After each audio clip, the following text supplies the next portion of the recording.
Mesdames et messieurs, bonjour et bienvenue dans ce flash d'information sur la première radio-télévision communautaire RTC. Et pour démarrer cette édition, la campagne agricole 2025-2026 a été officiellement lancée à Ziguinchor alors que les premières pluies s'installent dans la région du Sud. À cette occasion, le directeur régional du développement rural par intérim a présenté quelques chiffres clés. Boubacar Badji, adjoint au directeur du DRDR par intérim, s'est exprimé au micro de Aïssatou Zinette Badji. Pour ce qui concerne la région de Ziguinchor, nous avons enregistré déjà pour ce qui concerne les intrants, l'arrivée des semences de riz et des semences d'arachide.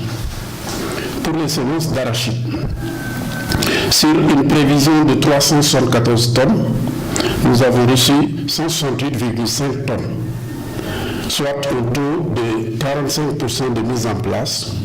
Et sur ces semences reçues, il y a eu une cession de 79%. Concernant le riz, les prévisions sont de 350,2 tonnes. Nous avons reçu 120,54 tonnes, soit un taux de mise en place de 39% et une cession de 14%. En ce qui concerne les engrais, sur les 100 tonnes que nous avons programmées, nous avons reçu 45, soit un taux de mise en place de 32% et un taux de cession de 78%. Donc, au total, pour la campagne, au niveau de la région, nous avons 698 unités. Et concernant donc ce programme spécial, il y a une cession de 98% d'unités au bénéfice des prestataires désignés.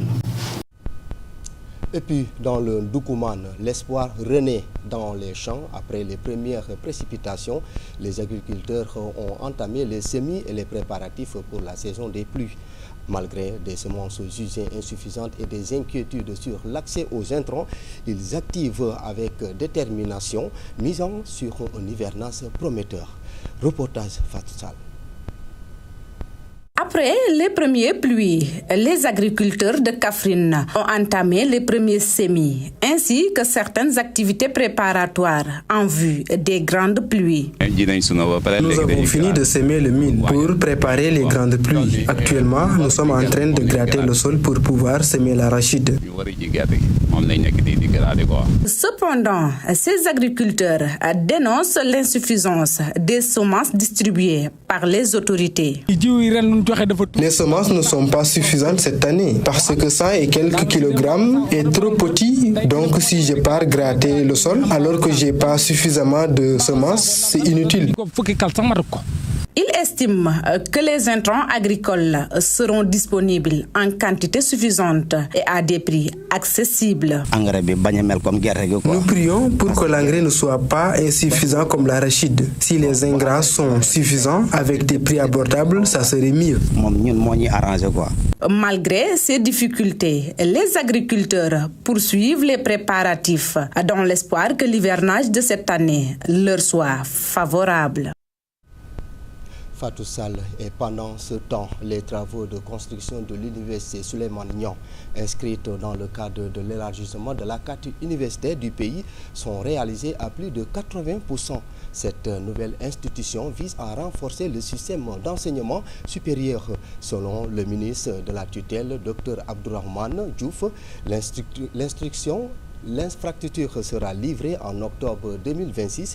Il s'exprimait lors d'une visite de chantier au micro de Omar Sall.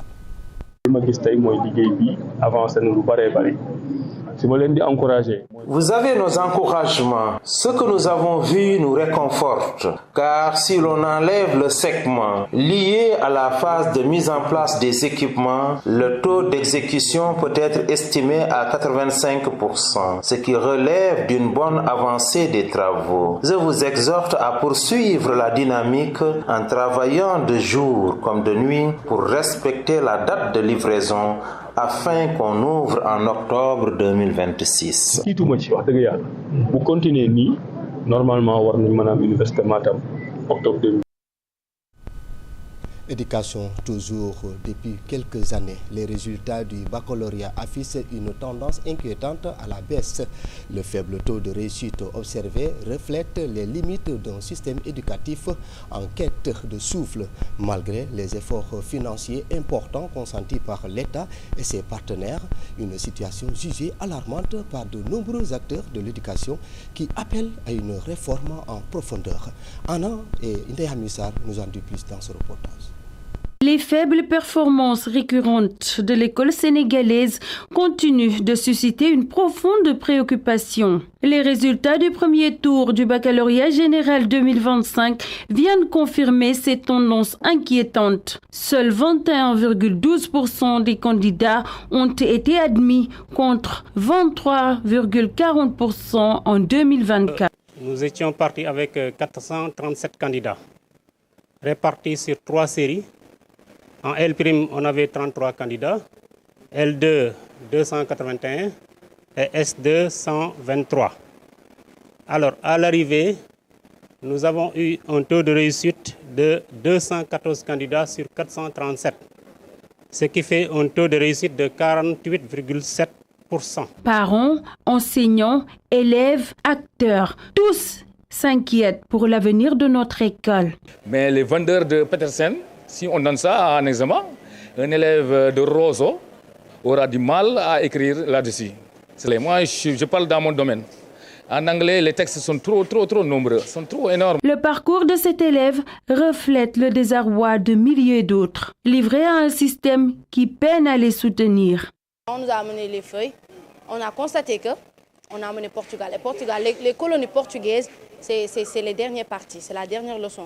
Difficile. À chaque fois quand je rentre, avant de faire quoi que ce soit, je m'assois d'abord, je pleure tellement. Cette situation montre les limites d'un modèle en crise et l'urgence de le réformer en profondeur. Que dans les classes intermédiaires, les programmes ne sont pas toujours bouclés. Par exemple, en 6e, 5e, 4e et en seconde première, les programmes ne sont pas toujours bouclés. Donc il y a lieu de réformer les programmes pour mettre en place un véritable curriculum. L'inquiétude est réelle et grande, partagée à tous les niveaux de la société. Et elle appelle à des réponses urgentes au-delà des discours de circonstances.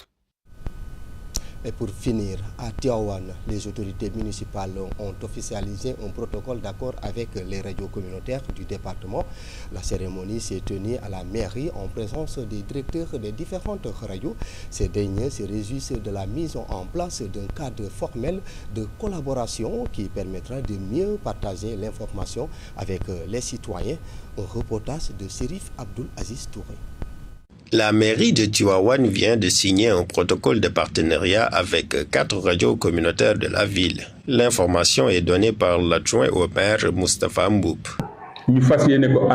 Avec les radios communautaires, nous sommes engagés dans un partenariat avec les radios communautaires pour valoriser la communication de la municipalité. Et quand on parle de radios communautaires à Tivaouane, on pense à Al-Bouraq, qui a fait ses preuves depuis un certain temps. On pense aussi à Dabar FM pour ses programmes de qualité. Il en est de même pour Mourchid FM. Et au niveau du département aussi, la radio Yagay FM fait du bon travail. Mais aussi au niveau du département, nous avons radio Yagay aussi. Le directeur de la radio Al-Bouraq FM, Abdou Aziz Sow, magnifie ce partenariat qui, selon lui, vient à son heure. Devoir de communication institutionnelle, mairie de Tivaouane. La mairie est rattrapée par son devoir de communication institutionnelle. Et de leur côté, les radios communautaires ont le devoir de collaborer avec les institutions et les collectivités territoriales. Ainsi, il s'agit d'une retrouvaille tout à fait naturelle. La mairie veut informer, éduquer, sensibiliser et divertir, et cela rejoint tout à fait les missions de la radio communautaire. Divertir certainement, parce que je pense que là aussi, nous avons cela. Étant le premier du genre, ce partenariat entre la mairie de Tivaouane et les radios communautaires s'articule autour de la production d'émissions et de reportages sur les projets de réalisation de la mairie. Une façon pour la municipalité d'assurer à ses administrés l'accès à des informations fiables et crédibles. Sirif Abdoul Aziz Touré. Mesdames et messieurs, c'est la fin de cette édition sur la première radio-télévision communautaire RTC. Tout à l'heure à midi, vous aurez rendez-vous avec le journal en Pulaar. Moi, je vous donne rendez-vous à 14h pour le journal en Diola. L'information continue sur iracsenegal.sn. Merci de nous avoir suivis. Bon début de semaine et excellente journée.